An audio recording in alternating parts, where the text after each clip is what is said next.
प्यारे बच्चों को और सभी दर्शकों को दीक्षा दीदी का प्यार भरा नमस्कार। बच्चों, मैं फिर से एक बार और एक नया किस्सा अकबर और बीरबल का, जैसा कि मैंने वादा किया था आपसे, लेके आपके सामने उपस्थित हो गई हूँ। किस्से तो बीरबल और अकबर के ही चल रहे हैं आजकल, है ना। तो बीरबल अकबर का एक किस्सा बड़ा पुराना है, और जब हम छोटे हुआ करते थे तो हमारे पिताजी बड़े उससे सुनाया करते थे। तो बच्चों, किस्सा बहुत छोटा सा है मगर है बहुत समझदारी का। बीरबल और अकबर के ये जो किस्से हैं, ये हमें बहुत सारी तर्क वितर्क और हाजिर जवाबी के उदाहरण पेश करते हैं। और हम इन किस्सों को सुनने से और सुनाने से बहुत सारे फ़ायदे हम लोगों को ये होते हैं कि हम आपस में उन पर चर्चा कर पाते हैं और कई नए प्रश्नों को लेकर और उनके उत्तरों को ढूंढ पाते हैं। तो ये किस्सा बहुत शानदार है और इसका नाम है एक प्रश्न। तो एक बार क्या हुआ बच्चों, ऐसे ही सुबह सुबह दरबार बादशाह अकबर का लगा हुआ था, क्योंकि आप जानते ही हैं बीरबल तो अकबर के नौरत्नों में से एक थे और वो उनके इतने विश्वास पात्र थे, इतने प्रिय थे कि सारे और दरबारी उनसे चिढ़ा करते थे कि अकबर को जो है बीरबल को बहुत अच्छा मानते हैं और हमें उनके तुलना में थोड़ा कम आंकते हैं, ऐसा वो महसूस करते थे। लेकिन अकबर भी क्या करें, बीरबल थे ही तहज़ जवाब के, उनको न चाहते हुए भी वो उनके प्रिय बने रहते थे। तो बच्चों, एक बार क्या हुआ था, दरबार लगा हुआ था, सारे दरबारी और सेनापति मंत्री सभी बैठे हुए थे। उस दिन जो थे बीरबल को आने में थोड़ा देर हो गई, वो ढीले हो गए कुछ कारण से, नहीं थोड़ा देर हो गई। तो सारे लोग कहने के देखो हमारे बादशाह, आप बीरबल बीरबल करते रहते हैं और बीरबल ने तो अभी तक समय हो गया और अभी तक दरबार में नहीं आए हैं। तो बादशाह बोले कोई बात नहीं, आ जाएगा, कुछ काम होगा। तभी द्वारपाल दौड़ता दौड़ता आया, जो गार्ड होता है, आजकल आप गार्ड कहते हैं, दरवाजे में जो पहरेदार खड़ा होता है, पूरा बादशाह सलामत, बादशाह सलामत, दूसरे देश से एक दूत आया हुआ है। कहा अच्छा, दूसरे देश से, पड़ोसी देश से? कहा हाँ, पड़ोसी देश का दूत आया हुआ है और आपसे वो बातचीत करना चाहता है। तो बोले पड़ोसी देश का दूत, तो पड़ोसी देश तो जो कौन सा वाला पड़ोसी? उन्होंने कहा बिल्कुल जो हमारा जस्ट पास लगा हुआ है उसी राज्य से जो एक दूत आया हुआ है। बोले बादशाह बोले अरे वो तो हमारा दुश्मन देश है, वो तो हमारा मित्र देश नहीं है, शत्रु देश है। चलो बुलाओ, क्या कह रहे हैं, आखिर क्यों भेजा है उनके पास राजा ने यहाँ? ऐसा कहकर बादशाह ने उसे दरबार में बुला लिया। तो जब दरबार में बुला लिया तो सारे दरबारी उसे देखने लगे कि ये कौन आया है। बोले बादशाह बोले हाँ जी बताइए, आप किस कारण से हमारे दरबार में आए हैं, क्या चाहते हैं आपके राजा, क्यों आए? बोले मैं जो हूँ अपने राजा का शांति प्रस्ताव लेकर आया हूँ। बोले अरे शत्रु राजा हमसे शांति क्यों चाहता है? अब मन ही मन अकबर सोचे कि अगर ये राजा तो बड़ा पराक्रमी है और हमारे इनके बलवान जो सिपाही हैं उनके सामने हमारी सेना हमेशा कमज़ोर पड़ जाती है, अगर ये शांति चाहता है तो अच्छा ही है। मैं भी नहीं चाहता हूँ कि कोई हमारी सेना का या किसी सिपाही का नुकसान हो, खून खराबा नहीं चाहता हूँ, ऐसा मन में बादशाह ने सोचा। तो बोले अच्छा क्या चाहते हैं तुम्हारे महाराज? बोले हमारे राजा ये चाहते हैं कि आप मतलब जैसे आपके दरबार में बड़े बड़े विद्वान हैं, उनमें से एक विद्वान की तो तारीफ बहुत हमारे महाराज तक भी पहुंची है, देश विदेश में उनकी प्रशंसा है।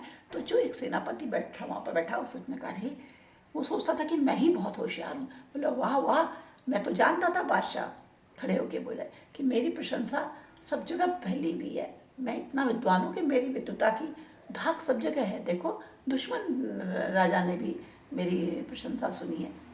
तो वह शत्रु देश का दूत बोला आप नहीं जी, आपको कौन पूछ रहा है, हम तो बीरबल की बात कर रहे हैं। बीरबल का नाम सुनते सबके मुंह ऐसे फूल गए। बोले हैं बीरबल, बीरबल लगा रखे। बादशाह बोले हाँ बताओ क्या कहना चाहते हैं बीरबल से, हमारे आपके राजा क्या चाहते हैं मेरे हमारे बीरबल से? बोले कुछ नहीं, जैसे आपके वहाँ बीरबल है वैसे ही मैं अपने राज्य में हूँ, मैं भी उतना ही विद्वान हूँ और मेरे महाराज मुझे बहुत मान सम्मान देते हैं मेरे विद्वान और मेरी बुद्धिमत्ता का। तो उन्होंने ये प्रस्ताव भेजा है कि मैं आपके दरबार में आपके उस बीरबल से, बुद्धिमान बीरबल से कुछ प्रश्न पूछूंगा। अगर वह उन प्रश्नों के सही सही उत्तर दे पाए और मैं संतुष्ट हो गया तो हम आपके राज्य में, हमारा राजा कभी चढ़ाई नहीं करेंगे, आक्रमण नहीं करेंगे। और अगर हार गए और वो हमारे प्रश्न का उत्तर नहीं दे पाए किसी भी प्रश्न का, तो आपको हम अपनी हार स्वीकार करनी होगी, अपने हथियार डाल देने होंगे। अब ऐसा सुनते ही सारे दरबारी बड़े गुस्से में आ गए। बोले ये कोई बात है? तो बादशाह अकबर, आप क्या बीरबल, अगर अकबर जवाब नहीं दे पाए तो हमारा तो राज्य का नुकसान हो जाएगा। बादशाह बोले नहीं नहीं, ऐसा कैसे हो सकता है, मुझे बीरबल पर बहुत विश्वास है, बीरबल अपने राज्य का नुकसान नहीं होने देंगे हमारा। चलो बीरबल कहाँ है? वो अभी तक तो आए नहीं है, आपका नुकसान भला नफा देखते हैं। वो जो अपने दरबार में समय पर नहीं पहुंचा, अब उनको तो मौका मिल गया दरबारियों को बीरबल के लिए विरोध में बोलने का। अभी तक तो दरबार में पहुंचे नहीं और आप कह रहे हैं आपका विश्वास पात्र हैं, राज्य बचा लेंगे, देश बचा लेंगे, ऐसे कैसे होगा? खैर बादशाह बोले हमें मंजूर है तुम्हारी शर्त, हम अभी बीरबल को बुलावा भेजते हैं। और उन्होंने अपने आदमियों को बीरबल के घर भेजा। 2 सिपाही बीरबल के घर गए। उन्होंने बीरबल की पत्नी से पूछा बीरबल कहाँ है? बीरबल की पत्नी बोली सुबह से नहा रहे हैं, अभी तक आए नहीं, 3-3 घंटे तो नहाने में लगा देते हैं। ना जाने अब बादशाह का बुलावा भी आ गया और इनका नहाना ही पूरा नहीं हुआ, ना जाने कब तैयार होंगे और कब जाएंगे, पता नहीं कितने घंटे और लगेंगे। ऐसे ही बोले थे तो तक बीरबल तैयार होके आ गए। बोले अरे रुको, कहाँ जा रहे हो? हम तो तैयार हैं। मेरी पत्नी को तो ज़्यादा बोलने की आदत है, ये खाली हम इतना बड़ा चढ़का बोल रही, मैं इतनी देर नहीं लगाता, बस मैं आ ही रहा हूँ, बताओ क्या बात है? उनका महाराज ने, बादशाह ने आपको अभी बुलाया है। खैर बाद बीरबल गए तो वहाँ देखा कि दरबार में सब माहौल गर्मा गर्म है, सभी आपस में खुसर फुसर कर रहे हैं। क्या है, कैसा होगा आपस में, उनकी समझ में नहीं आया कि ऐसी क्या कुछ चल रही है सारे दरबारियों की। और एक कोई अनजान व्यक्ति जिसे मैं नहीं जानता दरबार में खड़ा है। लेकिन वो गए, उन्होंने थोड़ी देर माहौल का जायजा लिया और फिर बादशाह से पूछा बादशाह सलामत, आपने मुझे इतनी जल्दी में क्यों बुलवाया, क्या कारण था? बोले बीरबल तुम आ गए, बहुत अच्छा हुआ। और ये जो पड़ोसी हमारा शत्रु देश है, उन्होंने अपना एक दूत भेजा है, मुखिया भेजा है और कहा है कि ये तुमसे कुछ सवाल पूछेंगे, अगर तुम सवालों का जवाब दे दोगे तो हमारा देश पर ये कभी आक्रमण नहीं करेंगे और अगर हार जाते हो तो हमें इनकी हार स्वीकार नहीं होगी, हमें हथियार डालेंगे। अब बीरबल पसीना पसीना, ये क्या बात हो गई? मगर प्रश्नों का जवाब नहीं दे पाया तो, लेकिन देश का सम्मान। बोले लेकिन बादशाह बोले कि मुझे तुम पर पूरा विश्वास है, आप इतने हाजिर जवाब हैं कि आपके पास तो किसी जवाब का सवाल ना हो, ऐसा हो ही नहीं सकता, इसलिए मैंने तो इनकी शर्त स्वीकार कर ली। अब तो बीरबल के ऊपर बड़ी जिम्मेदारी आन पड़ी कि अपने देश, जिस देश का नमक खाया है, जिस राजा के साथ रह रहे हैं, जिसका नमक खाया, उसके राज्य की रक्षा तो करनी ही है, ये तो उनका धर्म बनता है, चाहे वो उनके धर्म का राजा हो चाहे ना हो। लेकिन क्योंकि वो उनके राज्य में रह रहे हैं, उनके राज्य में नौकरी कर रहे हैं, उनके राज्य में खा रहे हैं, उनका नमक है, तो इसलिए उस देश की रक्षा करना तो उनका परम धर्म बनता है। कुछ देर तक बीरबल सन्नाटे में रहे, फिर दरबारी उनको फुस हो गई। बोले महाराज हमने पहले ही कहा था बीरबल कुछ नहीं कर पाएगा, आप हमारे इसकी बात को मत मानिए। अरे इससे तो युद्ध में जाना अच्छा है, हम रण में चले जाते हैं, चलिए युद्ध कर लेते हैं उससे। बादशाह बोले चुप रहो जी, बीरबल पर हमें भरोसा है। अब बीरबल इतना बादशाह का विश्वास देखकर जोश में आ गए। बोले ठीक है, हम इस चुनौती को स्वीकार करते हैं। हाँ बताइए मुखिया जी, क्या प्रश्न है? बोले अच्छा मुखिया, बोला शत्रु देश का, बीरबल जी आप हमको ये बताइए कि आप हमारे एक कठिन सवाल का जवाब देना चाहेंगे कि 100 सरल सवालों का जवाब देना चाहेंगे? तो बीरबल ने कुछ देर सोचा और बोला ऐसा है कि मैं एक कठिन सवाल का जवाब देना चाहूँगा आपका। अब तो दरबार में और गर्मा गर्मी हो गई। बोली एक ही सवाल का जवाब देगा और अगर वो भी गलत दे दिया तो हम तो हार ही जाएंगे, कैसा बेवकूफ़ है। बोले ये क्या कर रहे हैं बीरबल? बोले नहीं, ऐसा है कि मैं एक ही सवाल का जवाब इसलिए दूंगा कि मेरी पत्नी को मैंने आज शाम को बाजार ले जाने के लिए कहा है, और आपके 100 सवालों के जवाब देते देते तो शाम क्या रात ही हो जाएगी, फिर मैं पत्नी को मार्केट बाजार कैसे ले जाऊँगा? ऐसा सुनते ही दरबार में सब हंसने लगे, मुखिया भी हंसने लगे। देखो पत्नी को बाजार ले जाना है, इसलिए पत्नी का इतना इतना डरते हैं कि भाई सभी आजकल तो पति पत्नी के किस्से इतना फैलते हैं, लोग वो कहते हैं ना पत्नियों से डरते हैं, पुरुष ये है वो है। तो वैसे ही दरबार में कुछ एक हंसी खुशी का माहौल हो गया, थोड़ा माहौल हल्का हो गया, जितना गर्म हो रहा था थोड़ा उसमें नरमी आ गई। ठीक है, तो दोनों जने बैठे और बीरबल ने कहा ठीक है जी, पूछिए अपना एक कठिन सवाल। अब मुखिया जो दुश्मन देश का था, शत्रु देश का था, उसने कुछ देर सोचा और बोला एक प्रश्न का जवाब दो कि संसार में मुर्गी पहले आई या अंडा पहले आया। क्योंकि मुर्गी पहले कैसे आ सकते, क्योंकि अंडे से मुर्गी होती है, और मुर्गी नहीं हो तो अंडा कहाँ से आए। अभी ऐसा अटपटा सवाल उसने पूछ दिया। सब दरबारी सुनते कि हाय जाने क्या बीरबल जवाब देते हैं। सब चुप, बीरबल का मुंह देखें।